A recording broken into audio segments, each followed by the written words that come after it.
Most important thing जो है मैं आपको बताना चाहती हूँ, कैसा एग्ज़ाम आया था, क्या क्या आपको पढ़ना चाहिए और कट ऑफ कैसी गई थी। जितने भी बच्चे हैं, चाहे वो जेईई के हों चाहे वो नीट के हों, दोनों के लिए ही फिजिक्स और केमिस्ट्री मोस्ट इंपॉर्टेंट। अभी इंपॉर्टेंट चैप्टर्स के नाम बताऊंगी।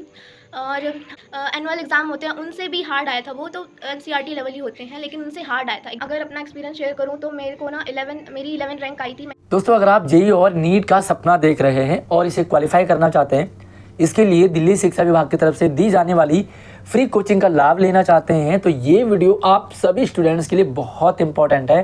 पूरी वीडियो को ध्यान से एंड तक देखें, क्योंकि अपॉर्चुनिटी, मौका सबको नहीं मिलता और बार बार नहीं मिलता।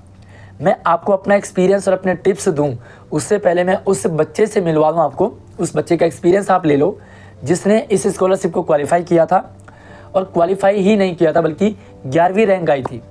इतना आसान नहीं है क्वालिफाई करना, और उसमें भी 11वीं रैंक लाना पूरी दिल्ली में। तो चलिए पहले उसी बच्चे से मिलिए। वीडियो पसंद आएगा आपको लाइक भी करें और चैनल को सब्सक्राइब भी करें, क्योंकि यहाँ पर आपको सिर्फ और सिर्फ एजुकेशनल अपडेट वीडियोज मिलती हैं। So hi everyone, my name is Abhishaka and I am currently studying in 10th grade. But मैंने पिछले साल 9th ग्रेड में CMS TCCS का एग्ज़ाम दिया था, जिसको मैंने क्वालिफाई कर लिया। और मैं आज आपको अपना एक्सपीरियंस शेयर करना चाहती हूँ। जितने भी बच्चे 9th ग्रेड में भी पढ़ रहे हैं और जो देना चाहते हैं इस एग्ज़ाम को, तो मोस्ट इम्पॉर्टेंट थिंग जो है मैं आपको बताना चाहती हूँ, कैसा एग्ज़ाम आया था, क्या क्या आपको पढ़ना चाहिए और कट ऑफ कैसी गई थी। फर्स्ट ऑफ ऑल एग्ज़ाम जो था, जो क्वेश्चन पेपर आया था, वो मैं उसके बारे में बताती हूँ। जब मैंने एग्ज़ाम देने से पहले जो मैं सोच कर गई थी, जितना मैंने एक्सपेक्ट किया था कि पेपर आएगा, वैसा आया नहीं था। बहुत ज़्यादा हार्ड नहीं आया था, बहुत ज़्यादा ईजी आया था। जो क्वेश्चंस आए थे, जितने भी खासकर जो साइंस वाले स्टूडेंट्स हैं, मतलब जितने भी नीट वाले स्टूडेंट्स हैं, उनके लिए मैं कहना चाहूँगी कि बहुत इजी आया था, क्योंकि सब कुछ एनसीईआरटी से आया था, सब कुछ। और जो जेईई वाले स्टूडेंट्स हैं, उनके लिए मैं अभी बताऊँगी क्या क्या आपको पढ़ना है। उसके बाद जैसे जितने भी बच्चे हैं, चाहे वो जेईई के हों चाहे वो नीट के हों, दोनों के लिए ही फिज़िक्स और केमिस्ट्री मोस्ट इंपॉर्टेंट है।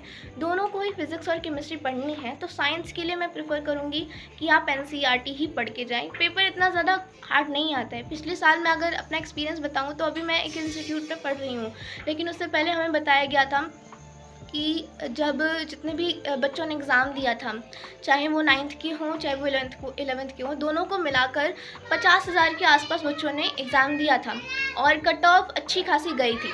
इस बार हो सकता है कि जो संख्या है वो ज़्यादा बढ़ गई हो, कट ऑफ ज़्यादा ऊपर जाए। फिर भी मैं कहना चाहूँगी कि उतना ज़्यादा हार्ड नहीं आएगा, पेपर ईजी आएगा। उसके बाद कि आपको पढ़ना क्या क्या चाहिए, फिर कहाँ से कैसी बुक प्रेफर करनी चाहिए। मैंने अभी बताया कि जितने भी स्टूडेंट्स हैं, चाहे वो जेईई देना चाहते हो चाहे नीट, उनके लिए फिज़िक्स और केमिस्ट्री मोस्ट इम्पॉर्टेंट है। तो आप चाहे वो कहीं से भी हो, किसी भी स्कूल से हो, एनसीईआरटी ही प्रेफर करें साइंस के लिए। एनसीईआरटी मैं इसलिए बोल रही हूँ क्योंकि पूरा का पूरा साइंस का पोर्शन ही एनसीईआरटी से ही आया था, और कोई आपको अदर रिसोर्सेज पढ़ने की ज़रूरत नहीं है। अगर आप सोच रहे हो कि मुझे इतना पढ़ना चाहिए या फिर इधर की बुक लेनी चाहिए, तो नहीं, ऐसा नहीं है। सिर्फ एनसीईआरटी ही पढ़ो। जितने भी बायो के स्टूडेंट्स हैं, आपको तो एनसीईआरटी पूरी रटी होनी चाहिए। 6 to 8 सब कुछ आया था, 6 to 8 सब कुछ आया था, जिसमें मैं कुछ अभी इम्पोर्टेंट चैप्टर्स के नाम बताऊँगी। और जितने भी जेईई वाले स्टूडेंट्स हैं, उनको बताना चाहती हूँ कि अगर आप सोच रहे हो कि आपका भी नीट की तरह ही है कि आप बस एनसीईआरटी पढ़ के जाएंगे और आपका क्लियर हो जाएगा, तो ऐसा गलत है। मतलब ये सोच गलत है, क्योंकि उसमें एनसीईआरटी से काफ़ी हद तक लेवल आया था। एनसीईआरटी का लेवल नहीं था वो। जो हमारे जो एग्ज़ाम होते हैं ना, जो हाफ ईयरली या फिर जो एनुअल एग्ज़ाम होते हैं, उनसे भी हार्ड आया था। वो तो एनसीईआरटी लेवल ही होते हैं, लेकिन उनसे हार्ड आया था एग्ज़ाम। जो क्वेश्चंस थे उनके लेवल काफ़ी हार्ड आए थे। तो मैं बता दूं आपको कैसी बुक प्रेफर करनी चाहिए। मैंने पर्सनली तो ओलंपियाड पढ़ा था। ओलंपियाड्स की जो बुक आती है एमटीजे वगैरह की, वो सब सॉल्व की थी, जिससे मेरे को ना क्वेश्चन सॉल्विंग की प्रैक्टिस हो गई थी। तो मैंने वहाँ पर जाके क्वेश्चन सॉल्व कर लिए थे। बाकी आप आर.डी. शर्मा भी प्रेफर कर सकते हैं और आर.एस. अग्रवाल भी, लेकिन आपको ऐसा नहीं करना कि सिर्फ एनसीईआरटी ही आप करके गए हो, क्योंकि हो सकता है कि क्वेश्चंस का लेवल और ज़्यादा हार्ड हो जाए, क्योंकि कट ऑफ ज़्यादा जाएगी। इस साल तो कट ऑफ ज़्यादा जाएगी इस वजह से। उसके बाद आपको मैं बता दूं कि कुछ टिप्स हैं, मतलब ऐसे चैप्टर्स हैं जो आपको मोस्ट इम्पॉर्टेंटली हैं और आपको पढ़ने ही चाहिए। जितने भी बच्चे हैं जो सोच रहे हैं कि 6 to 8 का सिलेबस कितना आएगा, क्या सारे ही आएंगे या फिर ज़्यादा किसका पोर्शन आएगा, तो मैं बता दूं ज़्यादा 8th का पोर्शन आएगा, मोस्टली 8th का ही पोर्शन आएगा। लेकिन कुछ चैप्टर्स हैं, for example acid and base हो गए, ये सारे जो 7th और 6th में हमने पढ़ाए गए थे, जो फिज़िक्स के चैप्टर्स हैं जो 6 के, उनमें से कुछ पोर्शन आया था। मैं बता दूं कि वो सबका जो क्वेश्चन पेपर होता है ना, वो थोड़ा सा अलग होता है, डिफरेंट होता है, क्वेश्चन नंबर्स या फिर क्वेश्चन वगैरह सब कुछ डिफरेंट होते हैं। लेकिन फिर भी जो मैं अगर अपना एक्सपीरियंस शेयर करूं तो मेरे को ना मेरी 11 रैंक आई थी, मैंने जेईई अटेम्प्ट किया था। तो मुझे लगता है कि उतना ज़्यादा हार्ड नहीं है। आप अपने ऊपर भरोसा रखो। जब आप एग्ज़ाम सीट पे जाएं तो आपको बस ये सोचना है कि हाँ मैं कर लूँगी और आपका हो जाएगा।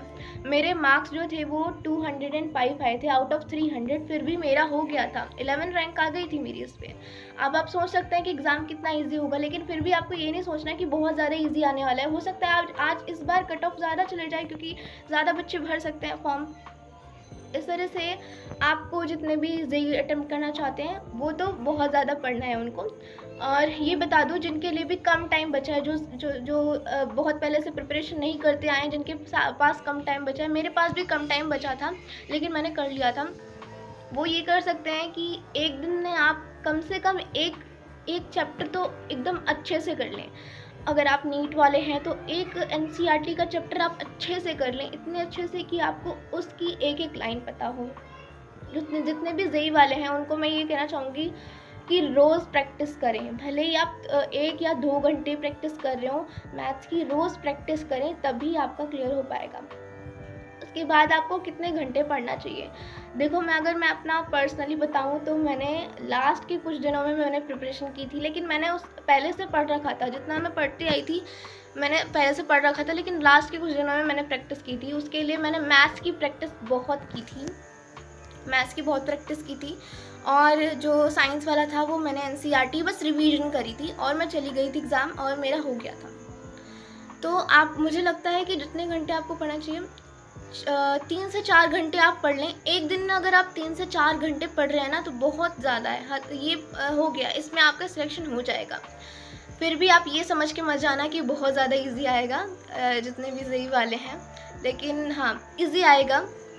उसके बाद मैं बताना चाहूँ जो कुछ ऐसी पर्सनल टिप्स हैं जो मैं आपको देना चाहती हूँ। जितने भी नीट वाले स्टूडेंट्स हैं, मैंने जैसा एग्ज़ाम देखा था, मैंने नीट का पोर्शन भले ही ना अटेम्प्ट किया हो, लेकिन मैंने नीट का पोर्शन देखा था। जो 6 to 8 जो चैप्टर्स हैं उनमें से 8th का पोर्शन सबसे ज़्यादा आया था, रिप्रोडक्शन वगैरह ये सब ज़्यादा आया था। तो आपको 8 भले ही आप 6 का ना पढ़ा हो आपने, लेकिन 7th और 8th का आपको ज़रूर करना है। एनसीईआरटी 7th और 8th की आपको ज़रूर करनी है। दोस्तों आपने एक्सपीरियंस ले लिया, पूरी वीडियो देख ली एंड काफ़ी हद तक आपको समझ भी आ चुका होगा। बच्चे का थैंक यू अपना एक्सपीरियंस आप लोगों तक शेयर करने के लिए, और आप भी एक प्यारा सा थैंक यू ज़रूर मैसेज में ड्रॉप करें। एक्सपीरियंस बहुत ज़रूरी होता है, गाइडेंस कि क्या पढ़ना है कैसे पढ़ना है। कई हद तक आपको समझ भी आ चुका होगा, बट मेरी तरफ से भी कुछ आपके लिए टिप्स हैं। अगर आप 11th हो चाहे 9th हो, अगर आप जेईई के लिए अपना फॉर्म भर रहे हैं तो आपको मैथ रट के पी जानी है, इतनी अच्छी ज़बरदस्त तैयारी करनी है मैथ की। अगर आपका नीट है तो नीट के लिए आपको बायोलॉजी रट लेनी है, यानी कि बायोलॉजी के वो चैप्टर वो टॉपिक, क्योंकि सारे आएंगे, कुछ भी आ सकता है। अगर आप 10वीं 11वीं का एग्ज़ाम दे रहे हैं तो आप 8th 9th और 10th इन तीनों को अच्छे से कर लें। अगर आप 9th का एग्ज़ाम दे रहे हैं तो 7th और 8th दोनों क्लासेस का बढ़िया कर लें, 6th का भी ज़रूर देखें। फिजिक्स और केमिस्ट्री ये दोनों में आएगा, चाहे आप नीट चाहे जेईई चाहे 9 चाहे 11, ये दोनों में आएगा। ठीक है, देखिए हर बार क्या होता है, बच्चे ज़्यादा अवेयर हो जाते हैं, तैयारी करते हैं, उसका ज़्यादा पॉपुलरिटी बढ़ जाती है, तो जो कट ऑफ है ना वो ज़्यादा जाने के चांसेस होते हैं। ठीक है, पिछले साल कम, उससे और पिछले साल कम, लेकिन हर साल बढ़ता जाता है, बच्चों की संख्या बढ़ती है।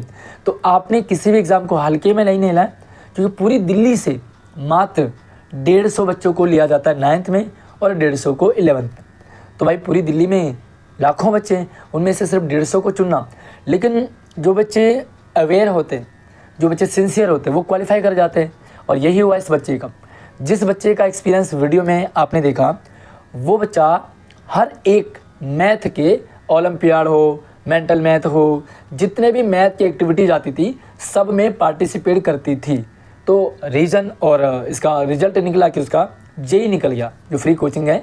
और इतनी उम्मीद है कि बच्चा कोचिंग अच्छे से करेगा तो जेई जो है वो क्वालिफाई भी कर जाएगा। और हमारी शुभकामनाएं भी है आप सभी के साथ भी है, ताकि आप अच्छी मेहनत करो। कोई भी डाउट रहता है तो आप मुझे कमेंट कर सकते हैं। इंस्टाग्राम, व्हाट्सएप, फेसबुक, ट्विटर, सारे लिंक आपको वीडियो की डिस्क्रिप्शन में दे रखे हैं। आप मुझे कमेंट भी कर लीजिए यहीं पर वीडियो में, ताकि आपके छोटे बड़े डाउट क्लियर हो सकें। और कुछ और बच्चे से जानना हो, जिस बच्चे का क्वालिफाई हुआ है, तो आप मुझे मैसेज कर दीजिए। मैं आपकी जो बातें हैं वो वहाँ तक रखूँगा, ताकि आपको और अच्छे से सॉल्यूशन मिलेगा। सैम्पल पेपर हमारे चैनल पर डाला हुआ है, जाकर के उसे भी देखिए और हमारे चैनल को सब्सक्राइब कीजिए, क्योंकि यहाँ पर आपको सिर्फ और सिर्फ काम की बात मिलती है और बकवास यहाँ पे बहुत कम होती है। अगली वीडियो मिलती है, तब तक आप अपना ख्याल रखिए। जय हिंद।